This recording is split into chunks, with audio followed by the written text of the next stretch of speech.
Ahora vamos a conocer la historia de un referente del periodismo radiofónico de la provincia de San Luis, que se inicia en 1964 en LB15 Radio Mercedes de la ciudad de Villa Mercedes. Gracias por recibirnos aquí en su casa de calle Remedios de Escalada, casi San Martín. Sí, señor. Yo soy el agradecido, en principio, porque ustedes hayan venido a visitarme.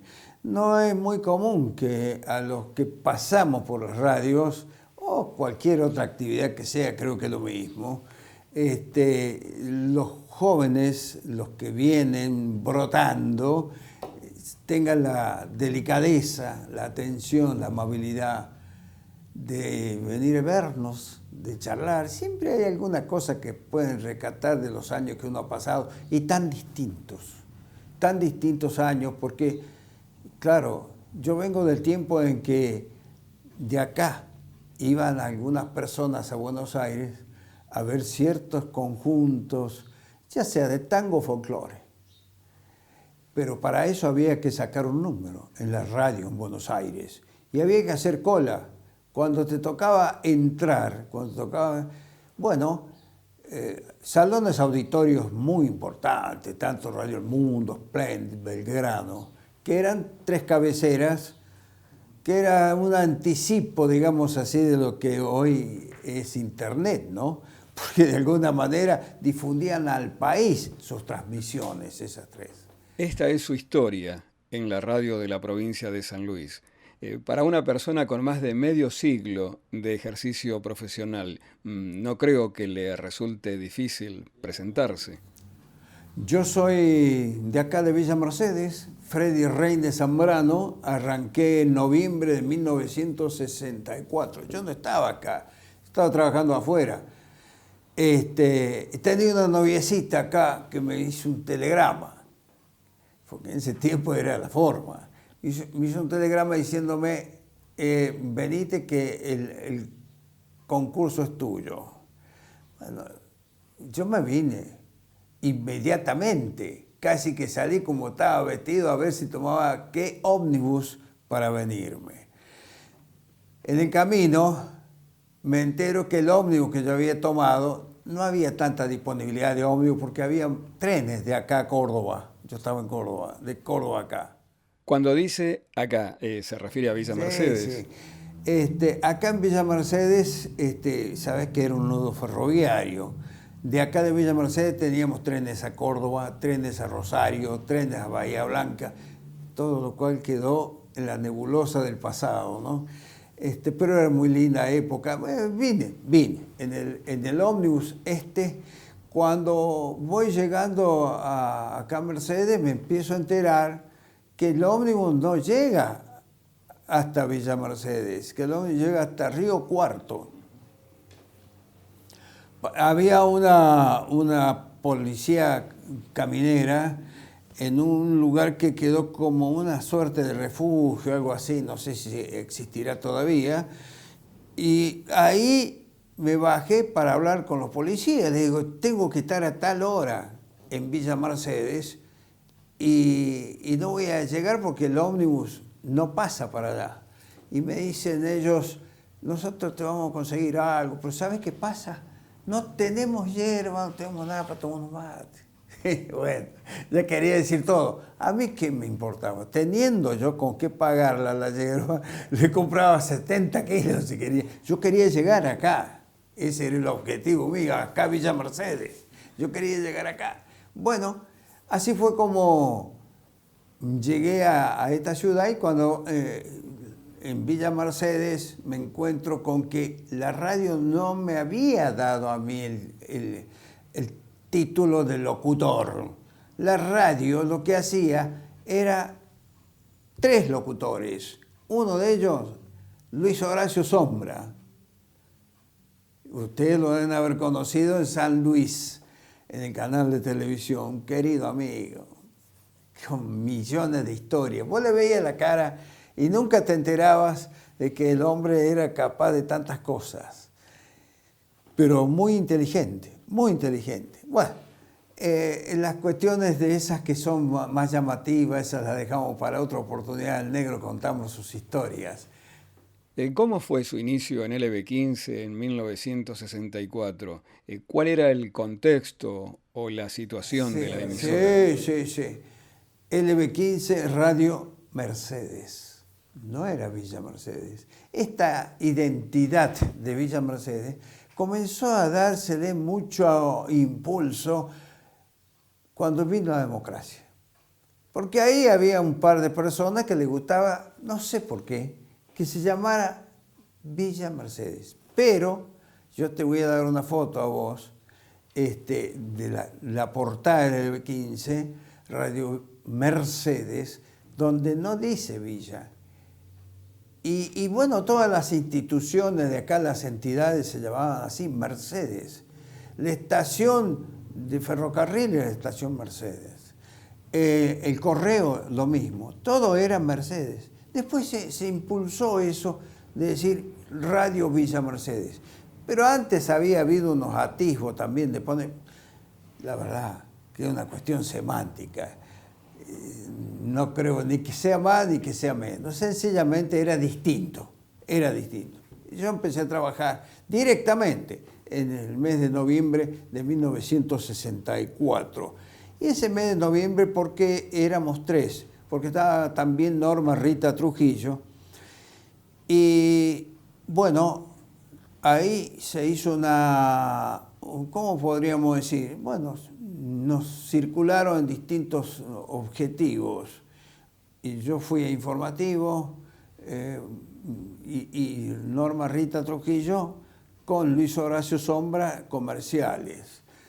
Y así arrancamos trabajando. En el 64, ahí nomás, ahí sobre el pucho.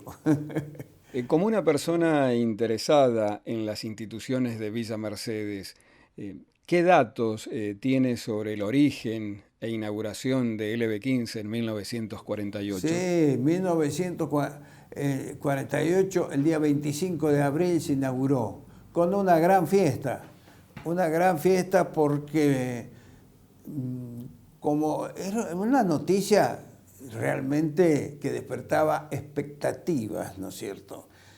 Una radio, era algo, ¿no? Acá en Villa Mercedes, una radio. Bueno, cuando yo no estuve, por supuesto, ahí, pero yo ya era nacido, ¿no? Yo no soy tan chiquito, pero yo tenía en ese tiempo 7 años, cuando se inauguró, 1948. Debo acotar también que 1948 fue el año de la fundación del Hospital Regional Ferroviario, que es ahora el Hospital de la Villa. El Hospital Regional Ferroviario tenía su propia ambulancia, era un hospital magnífico y era lo más moderno en la provincia de San Luis.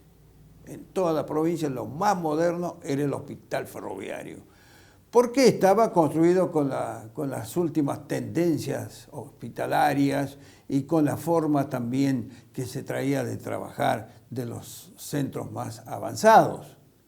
Freddy, ¿cómo eran las prácticas profesionales, digo, en el área informativa? Yo fui el primer jefe informativo de la emisora LB15 acá en Villa Mercedes. Yo fui el primero, porque recién se arrancaba. Hasta ese tiempo, todas las transmisiones de radio, ¿en qué se fundamentaban? Deportes y música, música y deporte. Eso era todo. Con una gran labor didáctica de Villa Mercedes, esta radio, que con su permanente ofrecimiento al público de números musicales de folclore, de los distintos géneros, ¿no?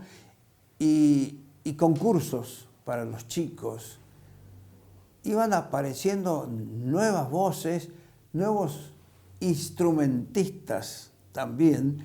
Esto fue dando la posibilidad a muchos pibes para que se hicieran ¿cómo podría decir? Tuvieran confianza con el público, porque no es fácil para un chico que lo presente en un auditorio lleno de gente, se llenaba de gente. ¿Cómo era el tratamiento de la noticia en los 60 en LB15? Digo, las rutinas que ustedes Bueno, tenían. nosotros teníamos tres cuestiones. La noticia local se interesaba también toda la provincia de San Luis, ¿no? La local de Villa Mercedes, nacionales y el exterior. Así, al principio nosotros teníamos los diarios, con eso nos manejábamos. Después vino el teletipo. Ya era un paso grandísimo el teletipo, era un paso muy grande. Bueno, después del teletipo, nosotros empezamos ya a manejarnos con otros sistemas afines a la teletipo, pero más modernos, más rápidos, más seguros, porque la teletipo siempre corría, eran con máquinas de la Segunda Guerra Mundial, así que siempre corría el riesgo de que por ahí se cortaba, en fin, estabas ahí expuesto a las condiciones climáticas también. Bueno, ese fue el arranque. Y bueno, tenía un compañero, un señor mucho mayor que yo, que había venido de otro lado, no me acuerdo yo de dónde había venido, pero él me decía, che, me haces el turnito a la siesta. Bueno, a la siesta nadie quería ir, y a mí me venía perfecto, porque era más práctica. Sí, algunos me decían, ¿no te pagan? No, yo no les hacía caso. Si yo me beneficiaba también, si yo estaba haciendo la práctica, no era fácil. Bueno, después hacía el turno que me correspondía, pero mientras más te podías aligerar, mejor era, ¿no? Y así es como arranqué trabajando en el servicio noticioso LB15 Radio Mercedes. Un año, como te decía, particularmente importante porque se había inaugurado el LB15, pero también se había inaugurado el Hospital Regional Ferroviario, que era palabras mayores en esto de brindar atención sanitaria a la población. Durante su extenso trayecto profesional, ¿tuvo problemas, digo, durante alguna de las gestiones político-institucionales de Argentina referidos al tratamiento informativo? Yo voy a decir algo con toda la verdad. A mí siempre me gustó, vos me conocés, siempre me gustó hablar con la verdad. Y por hablar con la verdad muchas veces me han corrido. Por eso, no por otra cosa. En el año 76, por ejemplo, fue que me sacaron de la radio. Yo no culpo, nunca culpé a los militares. No, porque es una cantinela esa que me parece demasiado remanida. Hay que esas cosas como son. Yo no digo que... No hay que olvidarse de muchos civiles que intercedían para que a uno lo echaran. ¿Por qué? No sé por qué. Algunos puede ser por alguna razón que habremos tenido una diferencia. O, como me vine a enterar muchos años después, un señor que ya falleció, el señor le digo, más chico que yo era, ese chico trabajaba en el servicio de informaciones de la Quinta Brigada. Y me había hecho quedar como lo último, ¿no? Bueno, esa fue la primera vez que me sacaron. Pero en realidad era el condimento que metían de afuera mucha gente. Mucha gente se jugaba para que lo echaran a porque una vez me hizo tal cosa, un día no me saludó, esas cosas pequeñeces, vaya a saber, ¿no? Bueno, afuera. Después hay un señor Benítez en la ciudad de San Luis, que había sido director de la radio de San Luis. Cuando se pone la piedra fundamental de la Bagley, yo estaba ahí. Y el señor Benítez había venido de San Luis también invitado. Me dice, ¿usted no está trabajando? No, digo, dice, mire, yo vengo a cerrar la radio LB15, porque se privatiza. en el año 1982, ni bien pasada la Guerra de Malvinas, ni bien pasada la Guerra de Malvinas, se coloca la piedra fundamental. Bueno, y me dice, yo lo voy a invitar a que haga un programa en la radio. Bueno, bacanudo, muy bien ese señor, yo lo nombro, porque extraordinario, es un gesto de primera, porque cuando vos estás caído, es difícil que venga a tocar, y sobre todo en ese tiempo, es difícil que venga a tocarte el hombro para decirte, levántate y anda, ¿no? Bueno, en realidad, este señor, cuando comienza su gestión, en el año 82, me llama un día, me hace llamar. Yo fui y me dice, mira, hay que hacer un programa así. Bueno, yo lo busqué a un compadre mío para que lo hiciéramos entre los dos, Jorge Horacio Pereira. Nos fuimos a hacer ese programa justo el día que tomaban Malvinas, el 2 de abril del 82. Justo, pero era coincidencia.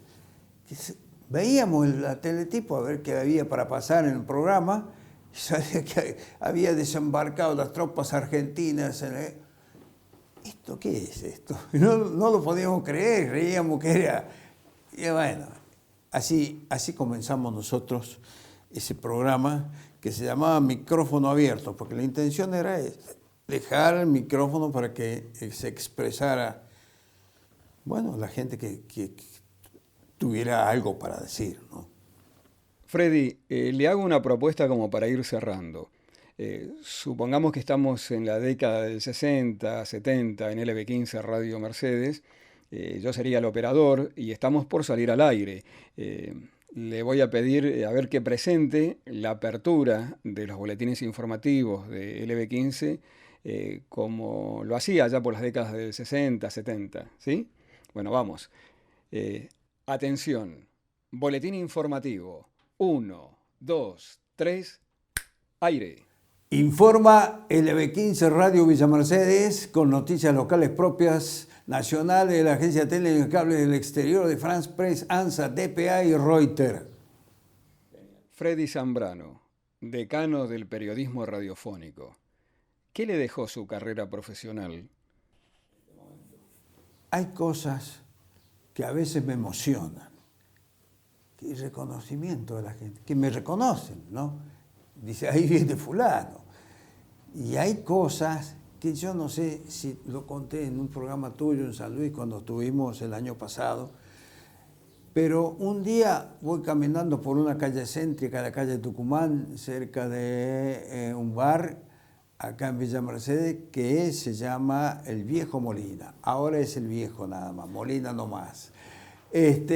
Voy caminando y de frente viene un muchachón, un paisano, con la mujercita y unos chicos. De frente, cruzamos. Cuando cruzamos me dice, Zambrano, yo me vuelvo. Pero no se había dirigido, no me había mirado siquiera. Me vuelvo para saludarlo, porque digo, de algún lado me conoce. Me dice, yo lo conozco a usted cuando yo era chiquito. Yo era chiquito y escuchábamos con mi papá la radio a la tarde, a la hora de prender la radio, porque no se podía tener la radio prendida todo el día, porque eran radios a batería. Así que había un horario para escuchar. Se sentaban alrededor de la radio en el campo y escuchaban. Y si yo lo escuchaba, mi papá escuchaba, me dijo en esa oportunidad, cuando usted pasaba los programas de campo, sí, todo eso perfecto. Y me dice, ¿le puedo dar un beso? Pero, escuchame, le digo, es el mejor regalo que me han hecho hoy. Y entonces me da un beso. Y le dice a la señora, le da un beso a los chicos. Te digo, así nos consideraba la gente. La gente nos consideraba como, qué sé yo, que si fuéramos actores, no sé qué cosa. Tan buena que era la gente. Mirá, llegaban cajas de cartas todos los días a la radio. los carteros ya buscaban cajas para meterlas, porque era mucho carterío eso. ¿Te acordás que andaban los carteros con esas carteras de cuero? Bueno, y dejaban para los distintos programas. Era una cosa de loco, cómo seguía la gente, no solo de acá, del sur, del pueblo del sur de Córdoba, de La Pampa. Claro, había una cosa esas son las cosas muy lindas que dejó, ¿no? El paso por la radio de cada uno de nosotros, creo yo que es así. Lo que pasa es que a algunos nos entusiasman o nos emocionan más algunas manifestaciones de la gente que otras, pero todos seguramente hemos salido bendecidos por este paso por esa radio que era un nido de bohemios, un nido de bohemios.